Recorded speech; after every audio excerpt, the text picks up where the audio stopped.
Kan nama, dicukurkan rambutnya, lalu kemudian ada kewajiban orang tua yang luar biasa, memberikan makan. Oh, ini keempat pelajaran. Oh, masalah makan kita semua makan Pak Ustadz, bukan makan sembarang makan, tapi makanan yang diberikan adalah halalan thayyibah. Ada yang thayyib tapi nggak halal, ada yang halal tapi nggak thayyib. Halalan menurut fikih halal, thayyiban menurut medis dokter bergizi. Alhamdulillah, saya yakin dan percaya ini Bapak Ibu bisa mendengarkan tausiah, bisa hadir malam begini, ini pasti karena makanannya halalan thayyiban. Kalau makanannya haraman, pasti bawaannya mau haram-haram saja. Oleh sebab itu, ayyuma lahmin, setiap daging di badan, nabata min haramin, kalau tumbuh dari yang haram, fannaru aulabi, tempatnya api neraka. Setiap daging darah menetes dalam kulit, di balik daging, dalam pembuluh darah, kalau dia tumbuh dari yang haram, tempatnya api neraka. Jangan kasih anak cucu kita makan haram. Siap? Insya Allah. Lebih baik engkau tanganmu kapalan demi mencari makan yang halal. Itulah tangan yang dicium oleh baginda Sayyidina Maulana Muhammad sallallahu alaihi wasallam. Dicium Nabi, tangan seorang pencari kayu yang tapak tangannya kasar kapalan, dicium Nabi SAW. Kenapa? Inilah yang demi mencari yang halal, daripada halus tapi kemudian hanya memperoleh yang haram. Rajulun as'as, ada seorang laki-laki yang rambutnya kusut, aghbar, berdebu, yamuddu yadayhi ila sama, tangannya dia tengadakan ke langit berdoa. Apa kata dia? Ya Rab, ya Rab, ya Allah, ya Allah. Tapi doanya tak dikabulkan Allah. Mengapa tak dikabulkan? 4 sebab. Mat'amuhu haram, makanannya haram. Masrabuhu haram, minumannya haram. Malbasuhu haram, pakaiannya haram. Wa ghudhiya bil haram, diberikan, disuapkan makanan-makanan haram. Oleh sebab itu jangan sampai dikasih makan haram. Bapak-bapak yang pulang ke rumah membawa duit 1 koper, apa kata istrinya? Kami lebih baik makan ikan asin daripada makan yang haram ini. Bawa ini ke tempat aslinya, kata si ibu. Tapi sayangnya itu cuma ada di sinetron aja. Insya Allah ibu-ibu semua mampu berkata demikian. Amin. Iman kuat. Apa yang Kanda bawa tadi? Uang 1 koper. Terus nggak jadi diambil. Aku takut memberi kalian makan haram, kata si bapak dengan gagah. Apa kata si ibu? Bawa aja semua, keluarkan 2,5% kan jadi halal. Tahu pula dia cara menghalalkannya. Nauzubillah. Yang haram walaupun dikeluarkan zakat sodakohnya, maka dia tetap haram. Memangnya babi kalau disembelih jadi halal? Tidak. Innallaha thayyibun, Allah maha suci. La yaqbalu illa thayyiban. Allah tidak akan menerima kecuali yang suci-suci saja. Wa anfiqu, berinfaklah. Wa anfiqu, berilah nafkah anak istrimu. Min thayyibat, yang baik-baik, yang suci-suci, yang bersih-bersih. Kulu, makanlah. Min thayyibati ma razaqnakum, dari yang thayyib. Thayyib artinya baik. Bahasa Arab thayyib artinya baik. Sampai ke Indonesia thayyib nggak pulang-pulang. Ini orang Indonesia banyak merubah nama-nama yang baik. Oleh sebab itu maka ini poin yang keempat amat sangat penting. Diberikan dia makanan haram, sepiring nasi haram, sepiring rendang haram, sepiring lontong haram, sepiring sup haram, masuk ke dalam mulutnya, dikunyah menjadi setetes darah. Setetes darah masuk ke dalam jantungnya, dari jantung yang setetes darah tadi naik ke otaknya, akhirnya otaknya pun menjadi haram, pikirannya pun menjadi haram. Dari setetes darah masuk ke otak, dari otak ke mata, dari otak ke telinga. Jangan heran kalau jantungnya, pikirannya, otaknya memikirkan haram, haram, haram, gara-gara makanan haram. Atib mat'amak takun mustajabad da'wah. jagalah makananmu, maka doamu akan dikabulkan Allah. Oleh sebab itu makanan amat sangat penting. Jangan makan riba, jangan makan, nampaknya dia memang halal, beras halal, jagung halal, sagu halal, tapi bukan masalah materinya, tapi dia diperoleh dari cara yang haram. Ayo malahmin, setiap dagingmu ini, hai Abdul Samad, kalau dia tumbuh dari yang haram, tempatnya adalah api neraka jahanam. Ditimbanglah nanti di akhirat. Kamu beratmu 50 kilo, tapi yang halal cuma 10 saja. Berapa lama kita diobok-obok dalam api neraka untuk membayar, membakar. Sedangkan doa kita pagi, petang, siang dan malam, Rabbana atina fid dunya hasanah wa fil akhirati hasanah wa qina adzabannar. 7 kali Allahumma ajirna minan nar, Allahumma ajirna minan nar, Allahumma ajirna minan nar, Allahumma ajirna minan nar, Allahumma ajirna minan nar, Allahumma ajirna minan nar, Allahumma ajirna minan nar. Selamatkan kami dari api neraka. Kenapa tidak selamat? Karena makanan. Ini amat sangat penting. Kenapa Ustadz cerita makanan? Karena usia 1 sampai 2 tahun adalah usia pertumbuhan otak kepala. Ini anak-anak kecil, bayi itu kan kelihatan itu otaknya bergerak. Kenapa? Karena tulang kepalanya masih lembut, masih lunak. Dia baru sempurna tulang kepala itu menyatu setelah usia 2 tahun. Maka disebut usia 2 tahun itu adalah usia. Makanya ibu-ibu yang menyusukan anak tetangga di bawah usia 2 tahun, maka dia berubah menjadi mahram. Kapan itu? Usia 1 sampai usia 2 tahun. Wa hamluhu wa fisaluhu fi amaini. Dia disusukan dan dikandungkan oleh ibunya, maka disusukan dia selama 2 tahun. Begitulah yang diajarkan Nabi Muhammad sallallahu alaihi wasallam. Susukan anak Anda dengan ASI eksklusif selama 6 bulan lamanya. Otaknya akan cerdas, tubuhnya kebal terhadap penyakit, dan dia punya hubungan emosional dengan ibu, hubungan yang sangat kuat. 6 bulan saja. Iklan Radio Republik Indonesia, Dinas Kesehatan. 2 tahun yang diajarkan Nabi didiskon jadi 6 bulan, begitu hebatnya.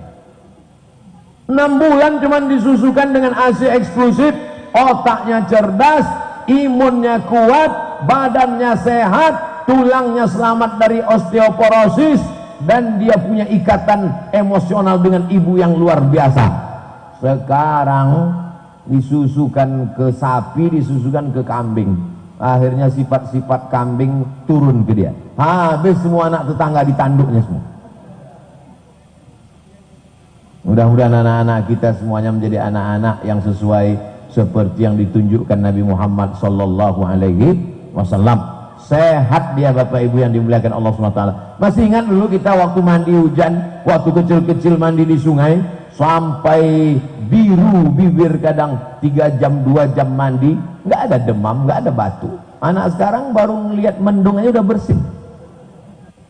Oleh sebab itu maka hubungan emosional, kadang kita tidak ketemu dengan ibu, menangis karena rindu. Anak sekarang ibunya nggak ada, dia nggak ada nangis, tapi kalau handphonenya mati baru dia nangis. Jadi hubungan ini sudah rusak oleh sebab apa ini?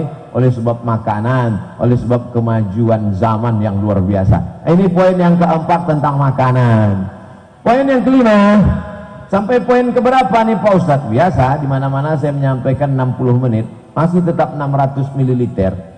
Walaupun ada COVID, ada corona, jadwal ceramah tetap 600 ml. Yang kelima, bahwa setelah dia mulai usia bisa mengikut bacaan orang tua, muru auladakum bis shalah wa hum abna'u sab'a sinin. Suruh dia salat ketika umur 7 tahun. Wadribuhum fil ashrah, pukul ketika umur 10. 7 suruh, pukul 10. Jadi kalau umur 7 disuruh, berarti sebelum 7 sudah ngapal surat-surat pendek. Oleh sebab itu surat-surat pendek itu sudah mulai dihafal ketika berumur 4 tahun, 5 tahun, Dan kita semua ini tidak ada yang pernah menghafal Al-Fatihah dengan melihat bacaannya.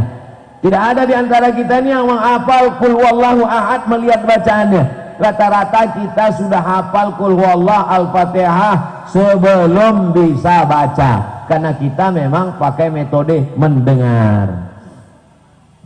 Ada di antara bapak ibu yang hafal Al-Fatihah pakai baca? Kalau ada, mu'alaf. Mu'alaf mulia, nggak ada dosanya. Saya cuma mau mengatakan bahwa kita ini tiba-tiba ingat saja Fatihah sudah hafal, Qul Huwallah sudah hafal, Qul A'udzu Falaq sudah hafal. Kapan kita menghafalnya? Lewat dengar, karena sering dengar. Bismillahirrahmanirrahim. Qul huwallahu ahad, Allahus samad, lam yalid wa lam yulad wa lam yakul lahu kufuwan ahad. Kita dibawa tahlil baca Qul Huwallah, kita dibawa orang pindah rumah baca Qul Huwallah, kita dibawa baca doa ngusir hantu jembalang tanah baca Qul Huwallah, kita ada acara walimah baca Qul Huwallah. Akhirnya karena sering dengar kita pun hafal. Alhamdulillah Pak Ustadz, kata jamaah, saya baca Qul Huwallah ini dari kecil sampai tua nggak pindah-pindah. Bagus. Innaha la ta'dilu thulutsal Qur'an. Qul Huwallah itu sama dengan sepertiga Al-Quran. Jadi kalau ada orang baca Qul Huwallah 3 kali, maka dia dapat pahala seperti baca Quran. Nama sahabat nabinya Qatadah bin Nu'man. Dia sholat malam dari Isya sampai subuh, ayatnya nggak ganti-ganti, Qul Huwallah terus. Dilaporkan ke Nabi SAW, ya Rasulullah, ini ada orang namanya Qatadah bin Nu'man, ayatnya nggak ganti-ganti, Qul Huwallah, gimana ini? Kata Nabi, innaha la ta'dilu thulutsal Qur'an. Satu Qul Huwallah itu sama dengan sepertiga Al-Quran. Maka kalau kau baca berulang-ulang berarti kau khatam Quran berkali-kali. Tapi jangan gara-gara ini nggak baca Quran lagi. Alhamdulillah Pak Ustadz, kata jamaah, inilah dalil yang kami tunggu selama ini. Bapak Ibu yang dimuliakan Allah Subhanahu wa Ta'ala, ini poin yang kelima, supaya kita sabar untuk mengajak anak ini menghafal surat-surat pendek. Ibu sambil masak nasi goreng pagi, Bismillahirrahmanirrahim. Qul a'udzu birabbin nas, malikin nas, ilahin nas, min syarril waswasil khannas, alladzi yuwaswisu fi sudurin nas, minal jinnati wan nas. 10 pagi hafal. Masuk pagi yang ke-11 berubah, Qul a'udzu birabbil falaq, min syarri ma khalaq, wa min syarri ghasiqin idza waqab, wa min syarri naffatsati fil 'uqad, wa min syarri hasidin idza hasad. Maka dengan demikian dia sudah terbiasa, karena proses menghafal itu adalah apa yang kita dengar berkali-kali. Banyak di antara kita hafal lagu tidak pernah nengok teks lagu, tidak pernah kita lihat teks lagu itu, tapi kita hafal lagu. Kenapa kita bisa hafal? Karena sering didengar berulang-ulang. Allah bisa karena biasa. Oleh sebab itu kita biasakan mendengarkan MP3 murattal Al-Quran, dibiasakan mendengarkan bacaan-bacaan surat pendek, sehingga insya Allah sebelum dia masuk SD dia sudah hafal surat-surat pendek, sehingga pada usia 7 tahun dia mulai sholat. Sholat itu kan kalau balik berakal Pak Ustadz, anak umur 7 tahun kan belum berakal Pak Ustadz. Memang dia belum berakal, tapi itu proses pembiasaan diri. Sampai 10 tahun, wadribuhum fil asroh, kata Nabi, pukullah dia ketika berumur 10 tahun. Tapi pukulnya itu hanya pukul memberikan efek jerah, bukan pukul sekali pukul langsung sakratul maut, na'udzubillah. Bukan sekali tarik telinganya sampai hilang sebelah. Nanti dia sekolah ditanya sama kawannya, telingamu gimana? Inilah gara-gara nggak sholat zuhur hilang sebelah. Habis itu untung aku lari, kalau nggak hilang dua-duanya. Nauzubillah. Hanya sekedar memberikan efek jerah saja. Pukul tangan jangan terlalu tinggi, pukul tidak boleh lebam, pukul tidak boleh pada alat vital, pukul tidak boleh kemudian luka, pukul tidak boleh pada wajah. Nah, jadi pukul itu pun bahkan sebagian ahli pendidikan hanya ditempelkan di dinding itu cambuk, sehingga ketika dia melihat cambuk di dinding dia merasa, oh, kalau begitu saya perlu memperbaiki akhlak budi pekerti. Nah, jadi kalau itu kita laksanakan sunnah-sunnah ini, insya Allah kata Nabi, alaikum bisunnati, ikutilah sunnahku. Bukan termasuk hanya sunnah sholat duha, sholat tahajud, sholat witir, bukan hanya sunnah pakai jubah, pakai jenggot, pakai sorban, tapi juga sunnah dalam mendidik generasi umat masa akan datang. Maka lahirlah generasi-generasi yang akan memperjuangkan syariat Nabi Muhammad sallallahu alaihi wasallam. Anak-anak ini kan dinyanyikan, dilantunkan, tapi lagu-lagu yang masuk ke telinganya itu mestilah lagu-lagu yang mengingatkan pada Nabi Muhammad sallallahu alaihi wasallam. Lagu solawat, solawat burdah, solawat simtud durar, solawat diaul lami, solawat al-barzanji. Maka itu semua dari mulai mengayunnya, dari mulai menggendongnya, menyusukannya. Ada seorang ulama besar dari Turki namanya Said Nursi, dia hafal kamus al-muhit. Kamus al-muhit itu tebalnya 2 kali, hampir 3 kali Al-Quran. Menghafal kamus jauh lebih sulit, payah, jelimet, susah, ribet menghafal kamus. Tapi dia bisa hafal. Akhirnya orang bertanya karena heran, kok jenius sekali ini Said Nursi. Said Nursi, kamu bisa hafal ini makan apa? Kok bisa otakmu melekat segala sesuatunya, makan apa? Ada juga sebagian orang ngaku katanya biar supaya lengket semua makan tepung kanji. Said Nursi, kamu bisa hafal ini kamus yang sulit. Dia kalau baca buku 2 kali baca hafal. Kalau dengar hadis dia dengar 2 kali hafal. Apa makananmu? Makananku biasa aja. Ibadahmu apa? Ibadahku juga biasa aja. Lalu kenapa kau punya kekuatan yang luar biasa? Kata dia, saya sama dengan anak-anak lain. Kalaupun yang berbeda itu ibu saya. Karena ibu saya sebelum menyusukan saya berwuduk dulu. Ibu yang suci menyusukan anak yang suci dengan air susu yang suci dalam keadaan bersuci taharah, maka turunlah rahmat Allah Subhanahu wa taala. Itu ternyata yang membedakan dia. Sementara anak-anak yang lain ibunya menyusukan sambil mendengar lagu pulang-pulang berbadan 2. Nauzubillah, maknanya aja kita malu menceritakannya. Oleh sebab itu maka ini pendidikan. Bagi yang anaknya sudah besar apa boleh buat, yang lalu biar berlalu, doakan saja. Tapi apa cerita ini manfaat untuk anak-anak kita di masa akan datang. Bagi ibu-ibu yang sudah tua, cucu-cucunya mudah-mudahan jadi cucu yang soleh-solehah. Acara kita malam ini di rumah Tuan Rahman ini kan ditonton oleh banyak. Ini berapa televisi yang meliput ini, banyak sekali kamera. Ini hidup semua kameranya. Alhamdulillah. Ustaz Somad kemarin ketika ceramah di rumah Haji Rahman itu kok kelihatan putih sekali Pak Ustaz. Iya, lampunya banyak. Apa yang dimuliakan Allah Subhanahu wa taala. Yang keenam, apa keenam yang diajarkan Nabi dalam membentuk makhluk yang berkarakter, berakhlakul karimah ini? Wa farriquhum fil mabaji'. Pisahkan tempat tidur anak laki-laki dengan anak perempuan kalau sudah berusia 10 ke atas. Pisahkan tempat tidur anak dengan orang tuanya. Tidak semua kita punya kemampuan ekonomi yang kamarnya banyak, tapi paling tidak dia pisahkan dengan berjarak. Dia kasih tirai satir. Itulah rumah Nabi Muhammad sallallahu alaihi wasallam. Ini kamar beliau dengan Sayyidatuna Ummul Mukminin Aisyah. Di sampingnya adalah kamar beliau, kamar anak beliau Sayyidatuna Fatimah Zahra bersama Sayyidina Ali karramallahu wajhah. Lalu kemudian diajarkanlah itu kepada sahabat, farriquhum fil madaji', pisahkan tempat tidurnya. Ini pendidikan. Dan sekarang Masya Allah tabarakallah, di kelas pun dipisah. Kami di Al-Azhar Mesir dulu itu laki-laki perempuan pisah. Kampus laki-laki dengan kampus perempuan jauhnya 15 km. Judul ceritanya Ketika Cinta Bertakziah. Terlalu jauh untuk jumpa.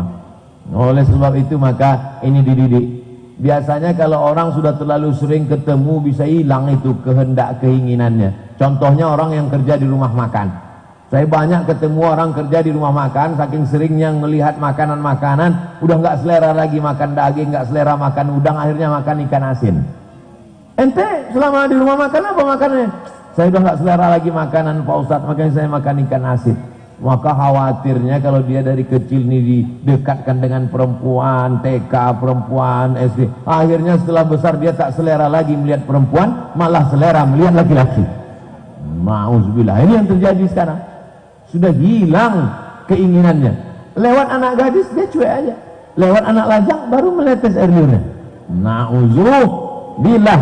Man wajadtumuhu ya'malu amala qaumi Lut, kalau kau lihat ada orang melakukan perbuatan umat Nabi Lut, homoseksual, lesbi, na'udzubillah, mohon maaf Habib, mohon maaf Kiai, mohon maaf Ustaz, tidak layak saya bicara, tapi ini terjemahannya.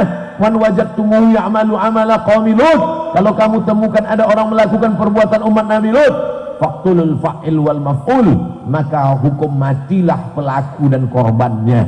Na'udzubillah. Hukum Islam begitu tegas.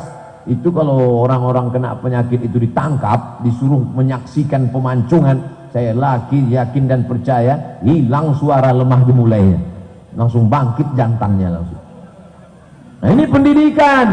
Kenapa demikian? Karena memang ini bukan diperjuangkan mereka bahwa mengatakan ini adalah bawaan, ini adalah takdir, ini adalah given. Bukan, ini penyakit. Ini penyakit yang mesti diobati. Itu makanya di negara-negara yang pengawalannya tidak ketat, dia menjadi penyakit yang menular merebak.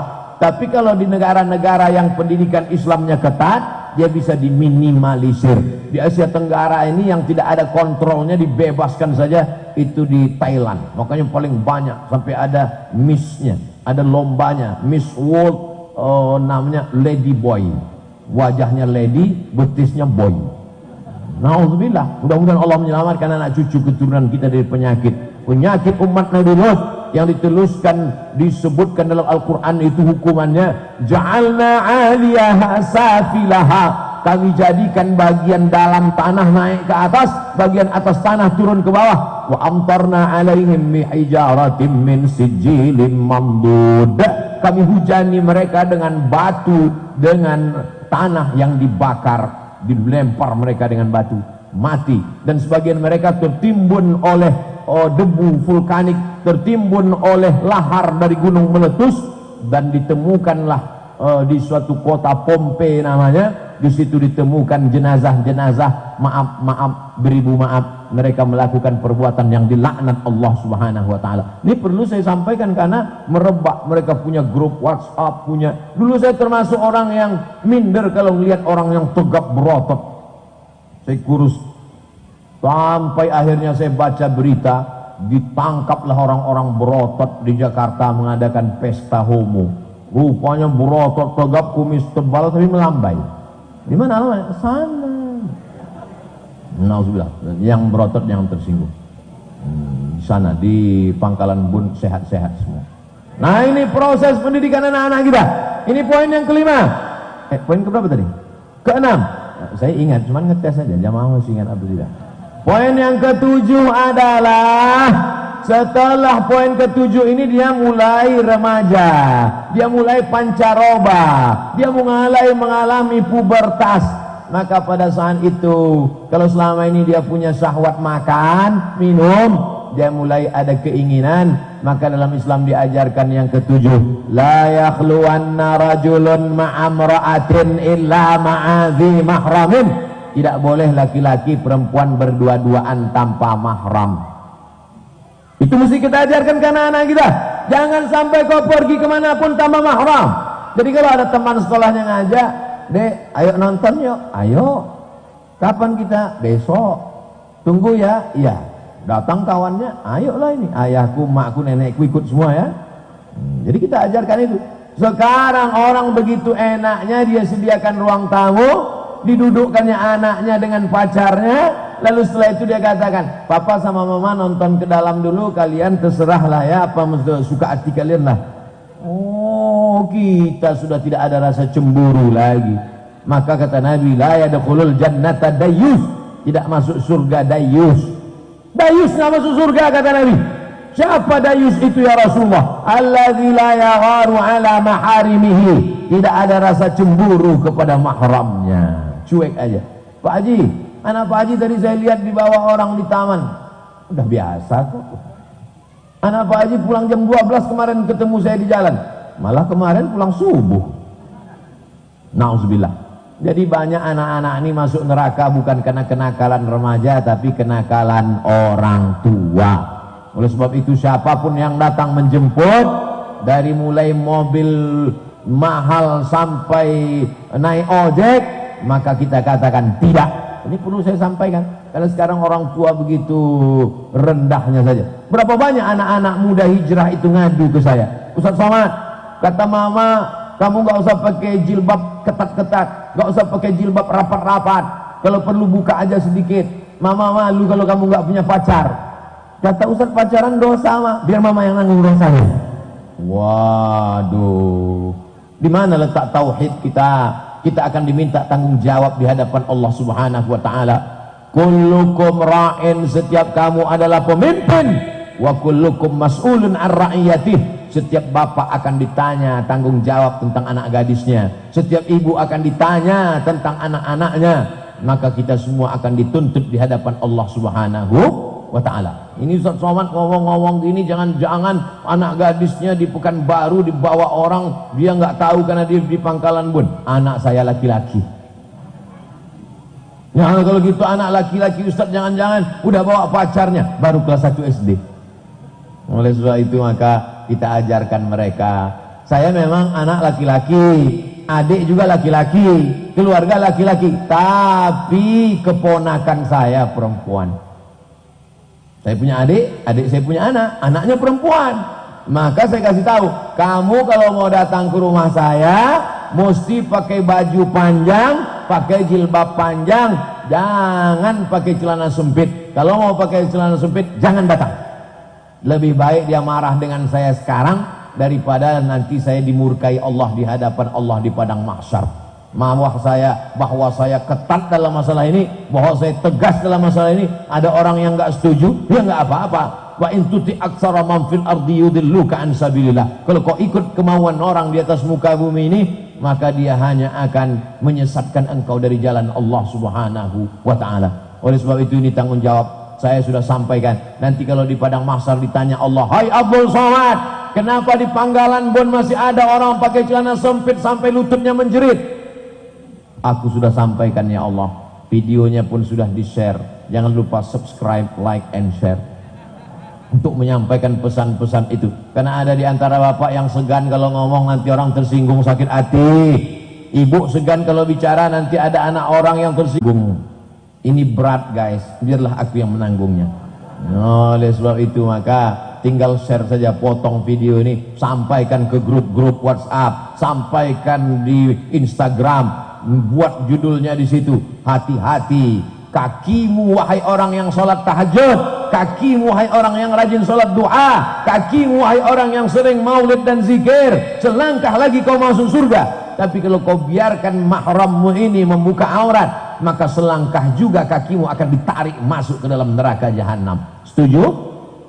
Terserah, nggak setuju pun nggak apa-apa. Yang jelas sudah saya sampaikan, karena kita bertanggung jawab di hadapan Allah Subhanahu wa taala. Anak ini adalah amanah, dan setiap amanah akan diminta tanggung jawabnya di hadapan Allah. Orang yang menyia-nyiakan amanah, ayatul munafiqi salasun, tanda orang munafik 3. Idza haddatsa kadzaba, kalau bicara dusta, wa idza wa'ada akhlafa, kalau berjanji ingkar, wa idza tumina khana, kalau diberi amanah dia berkhianat. Anak-anak perempuan, tapi jangan gara-gara ini lalu bapak ibu takut punya anak perempuan. Nah, ini mesti ada kabar gembiranya. Saya tidak ingin gara-gara ini pada ketakutan semua. Man ala salasa banatin, siapa yang merawat membesarkan 3 anak perempuan, fa'addabahunna, dia didik dengan baik, jilbabnya panjang, bajunya menutup aurat, hafal Al-Quran, sopan santun, tata krama, budi bahasa, takut kepada Allah, fa'addabahunna wa zawwajahunna, dia nikahkan dengan orang baik-baik, wa ahsana ilaihinna, dia buat baik sampai mati, falahul jannah, maka surgalah baginya. Ibu bapak yang punya anak 3 perempuan, maka masuk surga insyaallah. Amin. Datang sahabat Nabi nawar, ya Rasulullah, anak saya cuma 2, kata Nabi. Yang punya anak 2 perempuan pun masuk surga juga, tapi cuma tawaran terakhir 2, yang 1 tambah 1 lagi. Bapak ibu yang dimuliakan Allah Subhanahu wa taala. Yang ke-8, setelah cocok sesuai, maka kewajiban orang tua menikahkan anak. Wa zawwajahunna, ibu tidak bisa berkata masalah jodoh kau carilah sendiri. Aku sudah sekolahkan engkau S1, S2, S3, S cendol, S teler, S Bandung. Masalah jodoh kau cari sendiri. Nggak bisa. Mesti dibuatkan tim fit and proper test, pembina anggota DPD RI, tim seleksi dari luar pulau Abdul Somad. Nanti saya yang akan ngetes satu persatu. Saya bagian tes baca Qur'annya aja. Siapa namamu? Nama saya Torik Pak. Baca wasama iwat Torik. Namamu siapa? Nama saya Imron Pak. Baca surat Ali Imron. Oh panjang Pak. Saya memang Imron, tapi sehari-hari dipanggil Kulhu Pak. Baca Kulhu Allah. Nah, oleh sebab itu yang paling penting ini adalah menantu kita ini kalau laki-laki dua saja. Idza ja'akum man tardawna dinahu.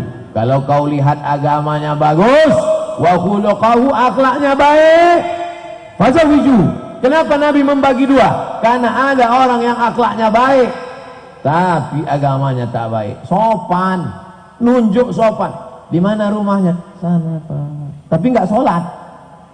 Yang satu lagi sholatnya rajin, subuh, zuhur, asar, maghrib, isya, tapi kasar. Di mana rumahnya? Kau cari aja sendiri, jangan tanya aku. Makanya dua-dua ini mesti ada. Iza ja'akum man tardawna dinahu, baik agamanya, taat beribadah, wa khuluquhu, baik akhlaknya, sopan santun tata krama. Terimalah dia kalau laki-laki. Bagaimana dengan perempuan?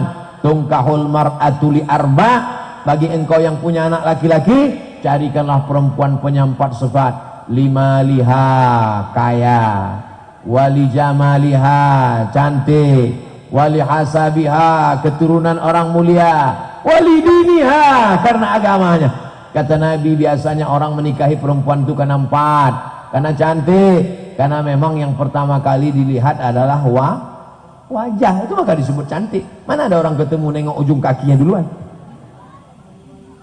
Wali maliha, karena hartanya. Saya sebetulnya Pak Ustadz dulu waktu sekolah banyak yang mau sama saya, tapi saya pilih dia. Kenapa kau pilih dia? Cincinnya 5 Pak Ustadz. Wali hasabiha, karena darahnya, karena anak kiai. Kau kenapa pilih dia? Dia darah biru Pak Ustadz. Darah biru mahal. Darah paling mahal adalah darah biru. Ada orang di Pangkalan Buun darahnya warna biru. Ternyata ada makhluk di pantai bentuknya seperti motor tank. Apa namanya itu? Kalau kami di Sumatera menyebutnya belangkas namanya. Hah? Sama? Oh sama. Itu darahnya warna biru. Mahal itu. Disedot darahnya itu. Paling 1 ekor itu darah. Itulah darah yang paling mahal. Maka disebut orang yang hebat-hebat itu darahnya biru. Walaupun darahnya tetap merah. Jadi saya waktu dites Ustadz Somad, tes darah. Pas dites darah saya AB. Hebat Ustadz Somad. Inilah darah yang paling kuat dan paling jarang kena penyakit katanya. Saya pun wah hebat AB. Tapi Ustadz Somad biasanya orang donor susah nyari ini, maka ini yang paling banyak cepat mati gitu. Bapak Ibu yang dimuliakan Allah Subhanahu wa taala. Oleh sebab itu maka biasanya orang dinikahi itu karena 4, karena cantiknya, karena hartanya, karena keturunannya. Tapi kata Nabi, jangan kau pandang ini. Kalau kau nikahi karena hartanya, harta akan hilang. Kalau karena rupa-rupa akan berubah. Kalau karena nasab, banyak orang yang melanggar pantangan nasab, dicopot itu pangkat dan jabatannya. Fasfar bizatidin, pandanglah karena agamanya. Taribat yadaka. Ini kewajiban orang tua yang ke-7, menikahkan anak-anaknya dengan anak-anak yang soleh dan solehah, maka lahirlah anak cucu penerus generasi sampai hari kiamat. Negeri kita ini tetap menjadi baldatun thayyibatun wa rabbun ghafur. Yang ke-8, apalagi yang ke-8? Yang ke-8 adalah tanggung jawab wa ahsana ilaihinna, berbuat baik sampai mati. Ini ke-8. Ini banyak orang sekarang salah kaprah, menetes air mata si bapak dan ibu di samping pelaminan anaknya. Apa kata dia? Pak Ustadz Somad, bapak nangis kenapa Pak? Saya tangisan air mata haru. Kenapa haru Pak? Karena sudah selesai tanggung jawab saya, karena anak saya sudah menikah, maka saya sudah lepas Pak Ustadz. Kata siapa bro? Kalau anak perempuanmu sudah nikah, apakah lepas tanggung jawab bapak dengan ibu? Tidak. Nikah dia hari ini, besok dia bulan madu, seminggu kemudian dia pulang, rambutnya sudah macam durian 3 warna, merah kuning kelabu, antingnya sudah 13 biji, lobang anting telinganya sebesar lobang hidung, yang dulu baju panjang sekarang sudah rok pendek, kukunya hitam semua. Maka orang tua wajib memanggil, hei setan, kenapa kau berubah anakku menjadi hantu seperti ini? Dulu kau datang kemari kan atas nama Allah, kenapa kau buka jilbabnya? Kenapa kau potong roknya? Kenapa kau buat hitam kukunya? Maka dalam Islam diajarkan la ta'ata li makhluqin fi ma'siyatil khaliq. Tidak ada ketaatan kepada makhluk kalau menyebabkan maksiat kepada Allah. Ini banyak perempuan salah kaprah. Kenapa kamu nggak pakai jilbab? Kenapa kamu pakai rok pendek? Kenapa kukumu hitam? Suami saya nyuruh Pak Ustadz. Surga kan di bawah tapak kaki suami. La ilaha illallah. Oleh sebab itu maka bahwa suami ini luar biasa memang betul. Innama huwa jannatuki wa naruki. Dia bisa jadi surgamu, dia bisa jadi nerakamu. Tapi yang taat kepada Allah Subhanahu wa ta'ala. Oleh sebab itu kita ajarkan anak kita ini supaya cerdas. Inilah poin-poin penting yang saya sampaikan pada malam hari ini. Saya mulai tadi jam 8, sekarang jam 9 waktu Indonesia Barat. Pangkalan Bun dengan Sumatera jamnya sama ya? Sama. Saya soalnya musing-musing ini jamnya kadang udah berubah-ubah. Kemarin saya tuh, ini kok lain, rupanya jam saya mati.